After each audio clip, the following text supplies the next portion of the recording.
Hey, what's up guys? Today I'm doing a review of the Everlast Powerlock OG training gloves. So check it out.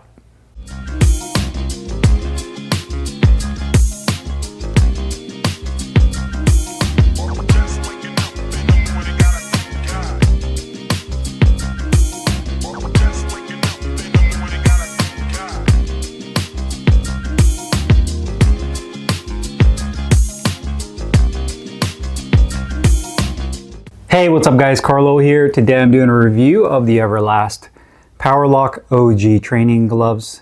I got mine in the red and black colorway. 16 ounces in lace up. You can also get this model in Velcro, anywhere between 10 to 18 ounces. The exterior is made of full genuine leather with the Everdry liner on the inside of the hand compartment, which is basically a tricot liner. You also notice that it does have the warning tags on the inside and where the gloves are manufactured, stitched in the inside of the hand compartment, as well as C3 foam, which is their version of a layered foam padding. Over the knuckles, that's medium in firmness, and I'd say about 2 inches in overall thickness. And the gloves are manufactured in India. Now, in terms of design, this glove is essentially a retro of the original Powerlock gloves with some new updated design elements, both aesthetically and design wise. This is essentially the third model of the Powerlock lineup. The original Powerlocks, when they first came out, were $99 and were probably one of the most popular gloves that Everlast came out with.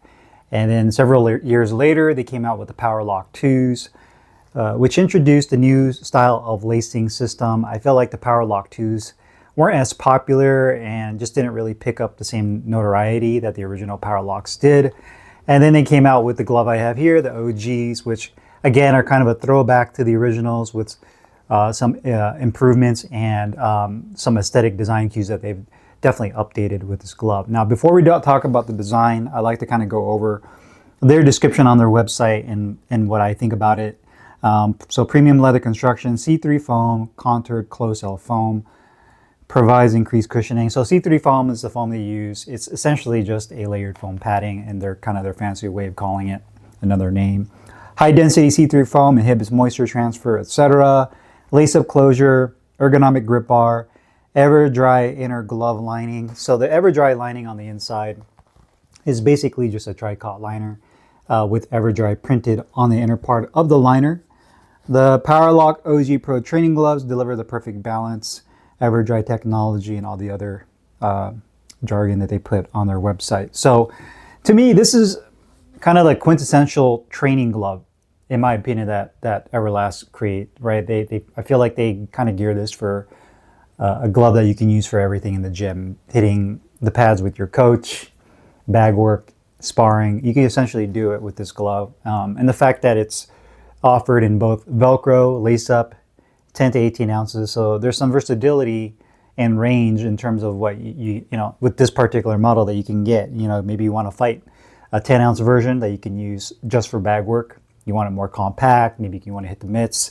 You can get 16 or 18 if you're using it for sparring. So it's pretty versatile when it comes to the range that they offer, both in terms of closure, sizing, and you have currently 4 colors to choose from, which I believe you can get. Obviously red and black. They have like a baby blue, they have a all white one, and I think they have a gray.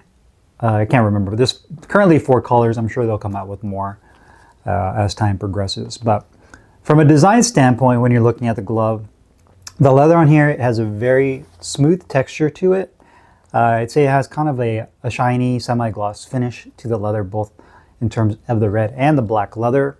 Again, kind of a throwback to the original Powerlocks in terms of the design. It looks pretty similar. You do have the Everlast logo in white, established 1910. One big difference is going to be the patch. Compared to the originals, this one's actually embossed into the leather. It says Everlast, established 1910 right there into the leather, which I think is a really nice touch. I do like the fact that it's in the leather, so it's a very soft touch feel. You don't have any sharp edges or corners, nothing that can be ripped off or snagged on the back right there. It does say Powerlock right here, written vertically on the inner portion of the thumb, right next to the thumb seam right there. Black piping, Again, I showed you guys the EverDry liner. Wrist support wise, you're looking at about an inch of firm density foam on the exterior, softer foam on the inside that lines up against your skin. The inside of the wrist, you're looking at about maybe a quarter to a half inch of firm density foam padding to right about here, as well as on both sides. It does have the C3 foam logo right here. You have the weight attached to the bottom, stitched in yellow, 16 ounces. Double stitching throughout. They use a white thread for the stitching, which I think looks really sharp. I like the white. And then depending on the part of the glove that you're looking at, they also utilize right here on the back a red stitching. So the contrast in colors, I think that looks really sharp. The white against the black, I think looks really good and just kind of gives it more contrast and a cleaner look and feel. Choice of champions written vertically, that's their slogan. It does say Powerlock right there on the grip bar. A grip bar on here, I'd say it's pretty good in size and medium in density. I wish the grip bar was a little bit more firm and no ventilated holes on the inner portion of the thumb or above or below the grip bar. And you do have a red leather attached thumb right there. So again, kind of a throwback to the originals with some updated aesthetic features to the glove. But I like that. I think, you know, sometimes if it's not broke, don't try to fix it. And I think maybe that's essentially what Everlast ended up doing. Was they came out with the Powerlock 2s, excuse me, and probably were like, well, that was kind of a fail, and ended up coming out with these, and I guess we'll see how they do. But you know, I think the original Powerlocks were a hit for them. I thought they were pretty solid gloves. So I can't, you know, that's kind of what they went back with the original formula with some updates. So from a design standpoint, I think the gloves look really good for what they are.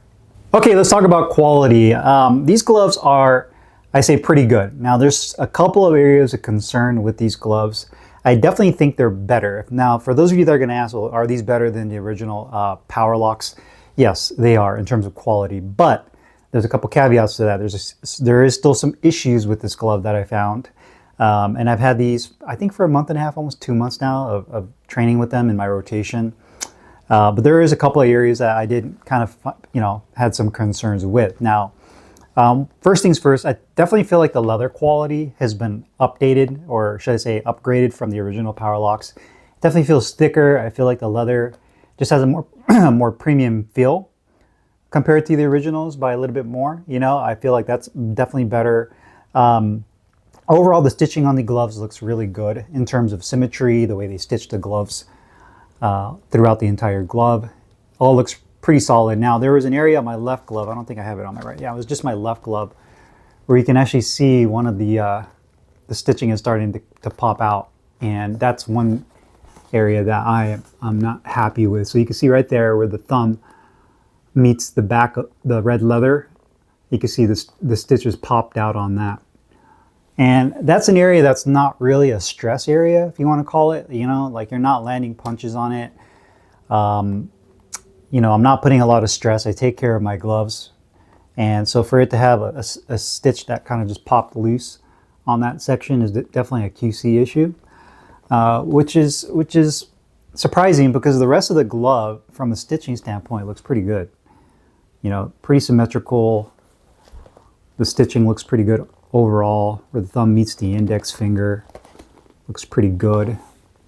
You know, the outside edges, the back where the hinge point is, all looks pretty solid. You know, the bottom opening of the glove.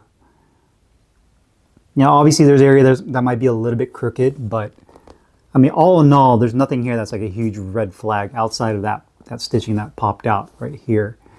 And show you guys on the right glove as well. You know, for the most part, everything looks pretty solid. So definitely a step up from the previous iteration, both in terms of leather quality and overall stitching. You can, again, see it for yourself. All looks pretty good where the Powerlock side is. So this one didn't have any issues with the stitching on that. It's just the left glove. And then weight. Surprisingly, these gloves were both exactly on point at weight at 16.1 ounces. So they're 0.1 ounces over, which is, I mean, that's nothing, right? So that tells me that they actually, from a QC standpoint, they're weighing the gloves.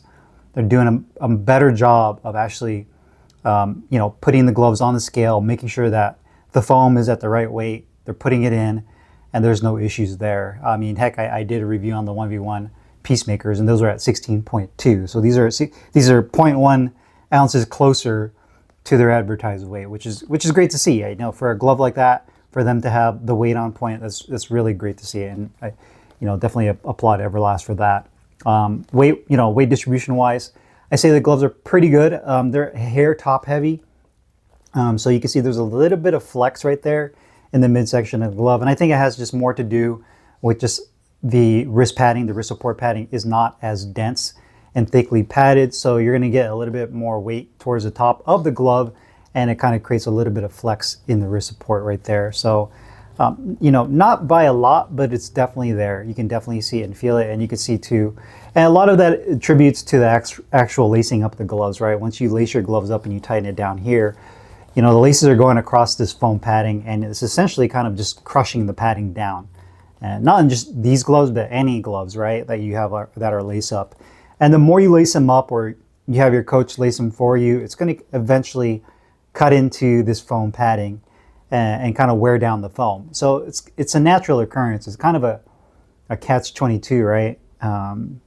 Double-edged sword, with lace-ups, is that you get that wrist support with the lace-ups, but again, you kind of cut into the foam because of how tight you lace them up. And some people tighten or lace up their gloves tighter than others. And that's what's kind of the byproduct of that, is you end up getting just this big dent right here down the middle of the foam padding. So that also contributes to that right there as well. But to begin with, the foam padding on here, again, it's not the most thickest padding. So again, you have a little bit more of that top heavy feel with the gloves. And also to mention earlier, I'd say then the laces, which I didn't mention earlier, sorry. I'd say they're a good length. They're not too long, not too short. They're flat with plastic tips. They feel cheap. I feel like these are those really cheap cotton laces that if you get Velcro snagged onto them, they're going to get really frayed and torn up. So it would have been nice if they went with like a cotton poly blend lace that just feels a little bit more premium, especially at the price point that they're selling these gloves for. But overall, pretty solid when it comes to quality. Okay, next up is comfort. The inner liner of the gloves, the EverDry, basically a tricot liner, feels really comfortable throughout the entire glove, minus the finger compartment. Now, there's a secondary grip bar that you can feel feels really good. It's the same EverDry material with like a rolled up foam. It just feels incomplete. It's like they started it and the index and middle finger feels really good, but my pinky and my ring finger, it feels like they didn't finish it. And so I have like this excess material that just feels kind of like bunched up liner on my pinky and ring finger, which is a shame because I feel like they did a good job kind of starting it off, and then it's almost like they went on their lunch break and forgot to finish it. So there's that. And then the grip bar, it does feel like it's a good size. I do feel like it could be a little bit more firm.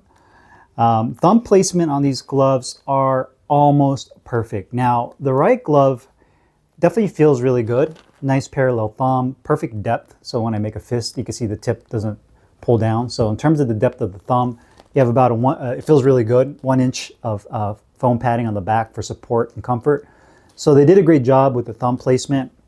But with the left glove, I feel like my thumb flares out a little bit more than my right. Not by much. It's not bad, but I can definitely feel it. And because of that, I feel like it's attributed to this piping being a little bit short and kind of cutting down into my thumb. So my left hand, which historically I've had issues with, I feel like this one is a little tight. Not a lot, but you can definitely feel it. So I'm probably going to put something in here to kind of stretch this leather out so that this doesn't pinch down on the fat part of my thumb. But other than that, when you make a fist, I don't feel like it really collapses down. I haven't had any issues with my thumb feeling uncomfortable. At first, I thought I would. I felt like when I initially did my unboxing video of this that would be an issue. But after I broke these gloves in the last 2 months, they've actually felt pretty good. It's just this piping and the thumb being a little bit flared out on the left glove that's caused me a little bit of issues. The foam padding on here, when you first get them, does take a little bit of breaking in. They're not extremely stiff, nor are they just super broken in. I say they're right there in the middle. And over the last, month and a half, 2 months, they've actually broken in pretty nicely. So this foam definitely softens up over time to where you can open and close your hand to parry shots. Again, my only complaint is going to be just that excess material in the finger compartment that doesn't really allow the tips of my fingers to really sit nice and deep into that finger pocket. The hand compartment, in terms of width, I think it's a pretty good width, not too wide, not too narrow. For a profile, I'd say that these gloves are about medium compared to other 16-ounce gloves. They're not overly huge, nor are they extremely compact. So I'd say they're right there in the middle, average size for a 16-ounce glove. And the good thing is that if you have larger hands, they do offer these in 18 as well. So that should give you a little bit more room on the inside of the hand compartment for those of you that need that. But other than that, the gloves are pretty comfortable. There's just a couple small issues I found with the thumb in the left glove and the finger compartment.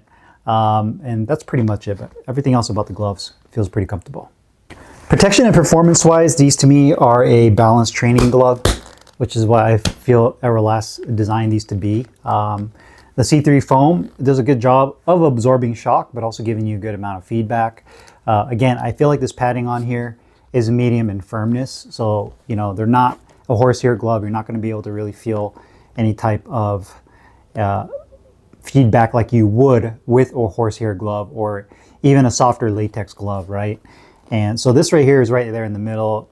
The good thing about this type of padding is that it's suitable for sparring, so it's protective for both you and your sparring partner. It's not ultra stiff, nor is it super soft to where your hand will just go right through the padding. But you get good feedback. So using it for the heavy bag, it's definitely an enjoyable experience. Hitting the mitts with these gloves feels really good. And again, like I mentioned earlier in the video, just kind of an all-around training glove with this foam. No, it has not broken down yet. I know a lot of people have issues with the original Powerlocks, feeling the padding breaking down. But so far, this padding has actually held up pretty well. So maybe they've used a different type or a better quality padding on the inside of the glove, I would assume, I would hope. But overall, I'd say about medium, right down there in the middle in terms of a blend of protection, performance, pop, feedback, shock absorption, all of the above. So right there in the middle when it comes to protection and performance. Cost-wise, these gloves currently retail for $200 on Everlast's website. I feel like the glove itself is definitely a step up from the original Powerlocks and even their second version, but not enough to justify the $200 price tag. I mean, it's double the original price, I think, and $50 more than the Powerlock 2s. There's definitely improvements with the quality. So the leather, the weight, most of the stitching outside of the stitching popping out right here is done pretty well. Liner feels good, but it does have some opportunity. There's definitely some areas that can be improved for a $200 glove. To me, this is, if it was me, I'd price these the same as the Powerlock 2s. I would price them the same price as the outgoing model and replace it with this, and essentially, fix all the small little QC issues, the stitching, the liner and the finger compartment, a couple of small issues with the left thumb. And I definitely think this is probably one of their best model gloves in their lineup, easily, right? They currently have, I think they have like a revised MX glove and some of their other 19 training gloves, which I'm going to be trying here pretty soon. But, for this glove, the Powerlock, with as much reputation that it has, and the name recognition, I guess if you want to call it, I definitely think this is a glove that they should really just pour their energy and their soul into and really dial it in even more. But I definitely think they're on the right track. I just feel like there's a couple of small modifications that would then, justify the $200 price tag. But as it sits, this to me is a glove that I would get if it was on sale. Like if Everlast like a 20% off or 30% off, whatever, on their website for the holidays, then I would pull the trigger and get these. But overall, I think they did a really good job. But I think they can do even better with this glove. So if you guys have any questions or comments, make sure you guys put them down below in the comments box. I'll put the link in the description box where you can find these Powerlock OG training gloves. See you guys later. Peace.